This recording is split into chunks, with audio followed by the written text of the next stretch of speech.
Lee Linden from at TapJoy, if you'd like. A Buckeye.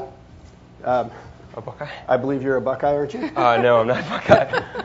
Go Buckeyes! Yeah, it's one of my admins put that in there as a joke to funny. you. Very, very good. and here to present his story. Okay, hello everyone. Yes, I am Lee Linden, the co-founder of TapJoy. TapJoy is the company that is helping iPhone and Android publishers really profit from their mobile apps with advertising and virtual goods. And we started TapJoy actually as our own publisher of mobile apps. In fact, we've received over 8 million downloads of iPhone and Android applications. And through this process, we have learned a lot. We've run into monetization problems, and we've solved those problems. And today we're proud to announce that we are solving those problems for over 1,000 publishers on iPhone and Android. That includes some of the big names you see above, as well as hundreds of others, small ones, for whom we're helping take an app and turn it into a real business. So why are all these iPhone and Android publishers moving to work with TapJoy? Well, the first reason is that we make mobile advertising up to 3 times more profitable for these publishers. And we do that by starting with a best-of-breed ad platform. We're not an ad network. Instead, TapJoy provides one piece of software as a mediation layer so our publishers can serve ads from 12 ad networks, getting the highest eCPMs and up to 100% fill rate. In addition, we do the rich media ads, the full screen ads, the banner ads, the video ads, all of the ads that our ad networks support, we support as well. TapJoy lets publishers sell their own ads. We let them cross-promote their own applications. We give it all in a single reporting dashboard that means revenue and stats from all ad networks. TapJoy has special international targeting to target international ad networks. We have native iPhone and Android SDKs, and we back it up with round-the-clock support.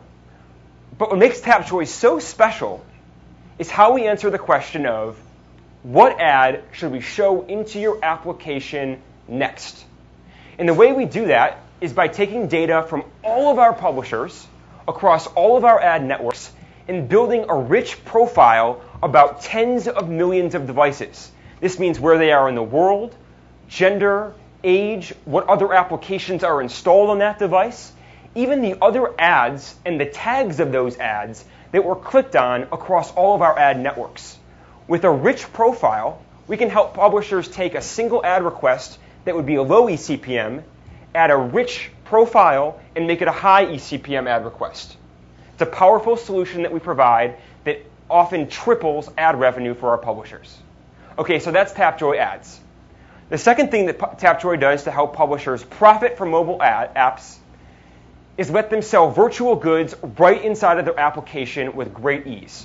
In fact, we provide a turnkey virtual goods store that publishers can drop right into their app to sell virtual goods. Let's imagine you're a game and you want to sell extra weapons and extra level packs. With TapJoy, the entire process is managed for you.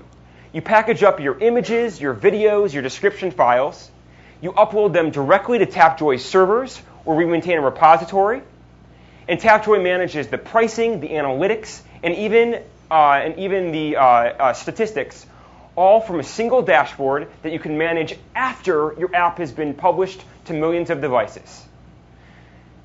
This is how TapJoy is helping publishers serve virtual goods. This is what the users see. They see a turnkey store. This is TapJoy UI dropped right into iPhone and Android. You can browse through the goods. You can actually purchase a good. TapJoy manages the whole process, including downloading directly to the application. The user sees everything in a seamless flow. End-to-end, TapJoy is a managed virtual good platform for mobile. There's nothing else like it on the market. We let users pay with 2 ways. One, with the iTunes App Store for iPhone. The second way is by downloading another application. Okay, so that's TapJoy Virtual Goods. Now, once our publishers are making money with ads and they're selling virtual goods, the next thing they want to do is get more users. And today, the number one way they do that is by buying banner ads across ad networks that have extremely low conversion rates. This can often cost $2 to $3 per download of your application. With TapJoy, we incentivize users to download your apps by giving them virtual goods. So we can offer a pay-per-install download model and only charge publishers 25 cents for a free app install and 50% of the cost of a paid app install. This is because our conversion rates with the incentives are 65% compared to 1 to 2% for traditional banner ads. So TapJoy is helping publishers serve ads and make more money, sell virtual goods, and get their apps out there. Our team was founded by me and my co-founder, Ben Lewis. We have engineering backgrounds from Michigan, not Ohio State, and we've worked at Microsoft and Google. We're a team of engineers. We're focused on helping publishers, and we're just incredibly passionate about the space. We're here at this event because we want to work with great mobile publishers, join the most advanced platform. If you're an ad network, we don't sell ads, so work with us and we'll get you more publishers. If you're a platform, we want to work with you as well. And if you're a great engineer, we're hiring aggressively, so please come and find us. Thank you very much.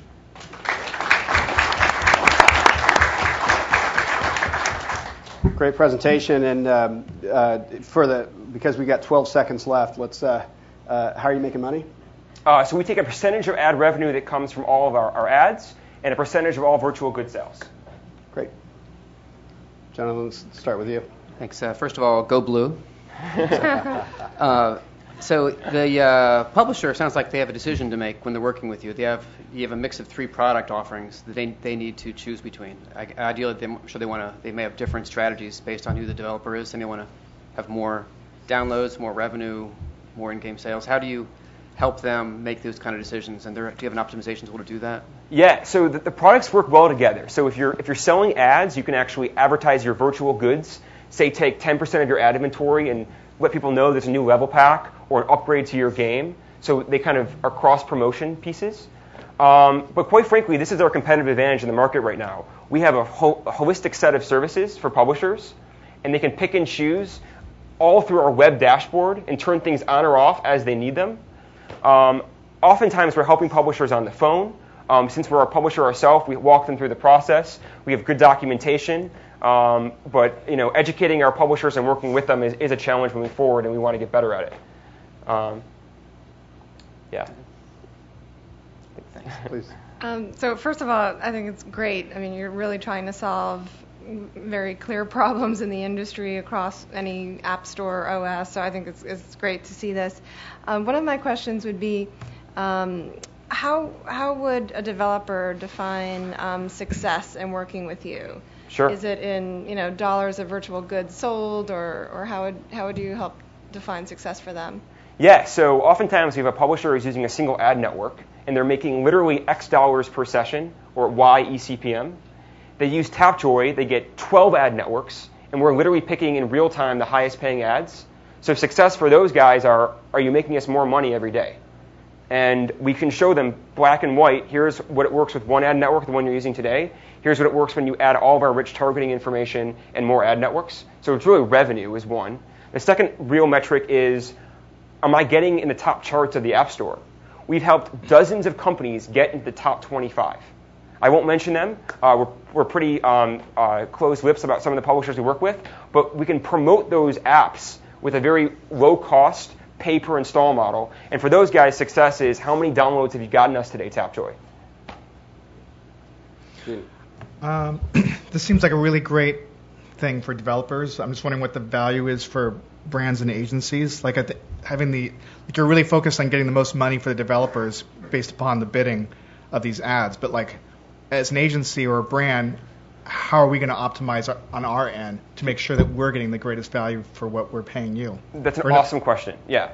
So today, the cool thing about mobile phones is there's a unique identifier here, like a cookie that never goes away. Yeah.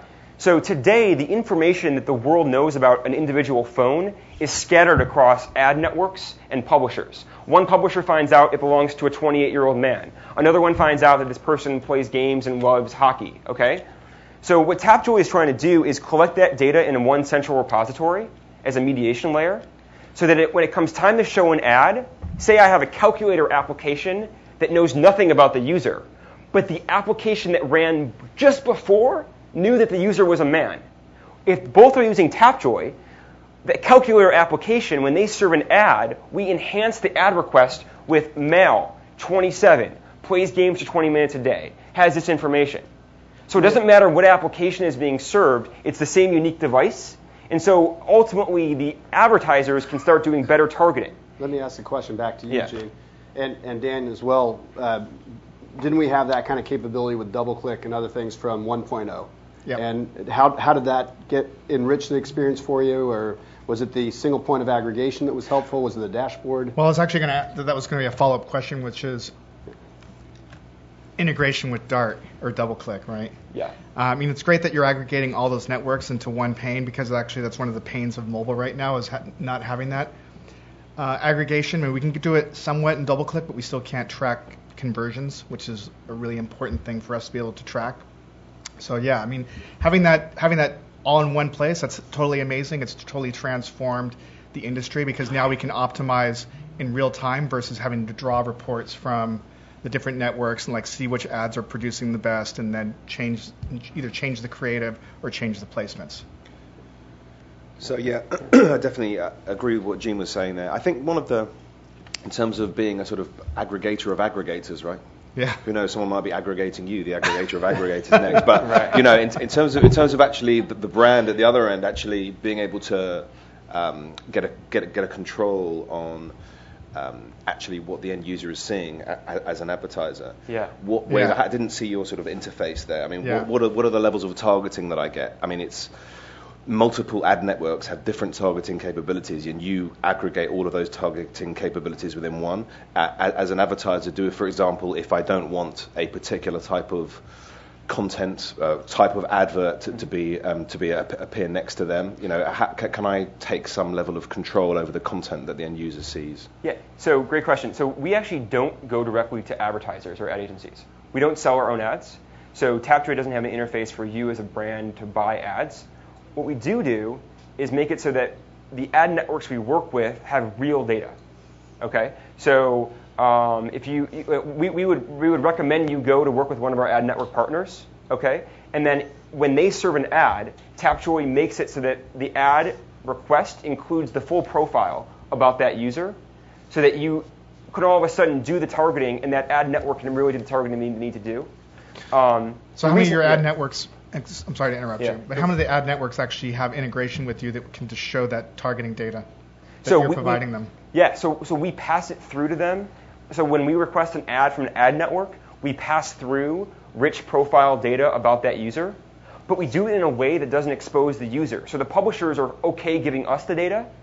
If they gave it to the ad network would then own it, and it would be potentially a violation of their terms. So when they give it to TapJoy, we can actually create these profiles and just enhance the ad requests and make our ad networks better in a position to serve you. So unfortunately, we don't go directly through or to brand advertisers, but we ultimately see a world where our data and our collection of our data about unique users is working in the ecosystem to better enhance those ads and improve targeting. Lee, there's been a lot in the news now about some less than ethical practices right now in terms of high CPM campaigns generating revenue. That seemed like that would play into the high end of the revenue that you'd be pushing through to your publishers. How do you protect your publishers against unscrupulous marketers? So there are so a couple of things. One, so we aren't again selling directly to those marketers, but if a publisher sees ads that they're not happy with, the cool thing about TapJoy is that even after the app is deployed and in the hands of millions of people, they can log into our dashboard and in about 10 seconds turn off an ad network. I don't like those ads. And literally, all the people around the world using their app will stop getting ads. And now, luckily with TapJoy, we have 11 other ad networks that they can work with, right? So it's not like they're turning off all ads. In fact, they can even upload their own ad. If Coca-Cola calls a publisher, the publisher can take the Coca-Cola image, upload it to TapJoy, and we'll serve the Coca-Cola ad. So that's a very unique process that lets the publisher have complete control over what ads are being served. We don't have that filtering to know it's a scammy ad, but as soon as it's identified, it can be turned off. Thank you very much. Thank you.